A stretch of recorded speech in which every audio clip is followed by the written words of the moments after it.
hindi mo hinanap si Eva na isa sa presentor na kasama ni Mr. Tiso Cruz? Bakit sinabing hindi nakita?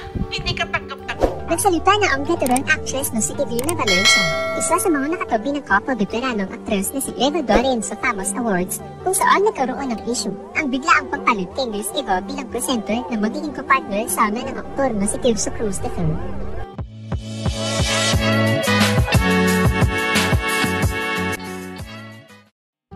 Tinanggap ni Divina Valencia ang parangal bilang iconic movie actress of Philippine cinema sa Famous Awards na ginanap sa Manila Hotel noong Linggo, May 26, 2024.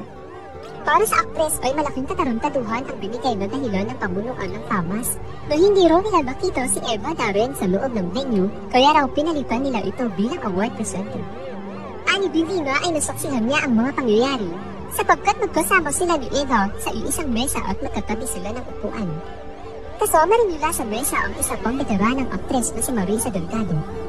Isa raw si Miss Eva sa unang dumating sa venue, kasama ang 4 na apo na umasang makikita ang kanilang lola na aakyat sa stage kasama si Tirso.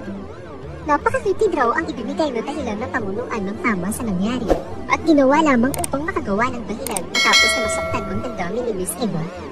Ang pwesto raw ng kanilang mesa ay halos katabi ng stage at mayroong mga pangalan ang upuan ng mga artistang dumalo. Pinatikos rin niya ang nasabing award-giving body sa mga ilang personalidad na hindi naman raw nasa movie industry ngunit nakatanggap ng mga plaque. Ginagamit lamang raw ang mga artista at papahiyain pa. Buong post ni Divina Valencia, hindi ko matatanggap ang dahilang napakalaking katarantaduhan na hindi makita si Miss Eva Doreen. Isa siya sa mga naunang dumating kasama ang kanyang 4 na apo. Umasong makikita ang kanilang grandma na papanhik sa stage na kasama si Mr. Tirso Cruz. This excuse is so narrow, it's a big para lang makatawa ng dahilan. Matapos nasaktan ninyo ang damdamin ni Miss Eva Doreen, kasama ang mga apo na umasa pero nasaktan. Nakaupo kami sa table 10, halos kaharap namin ang stage. Magkatabi kami ni Miss Eva Doreen and Marisa Delgado. Hindi malukit. Lahat ng mga artistang dumating may upo ang nakapangalan ng bawat nakaupo. Ganito talaga naman nakafocus sa mga bilang ng perang kinita sa bawat isang bagtino. Kasi hindi nakatuon, imagine Famous, kung sino-sinong mga hindi naman taga-movie industry, mga tumatanggap ng kanyang-kanyang plaque. Tinatawag sa stage na nakakasilaw ang glitters ng mga gown.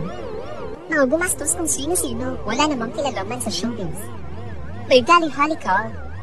Ginagamit ang mga artista tapos pinahiya sinaktan ang isang Eva Doreen na talagang isang icon. Tumanggap ng Famous na totoong Famous.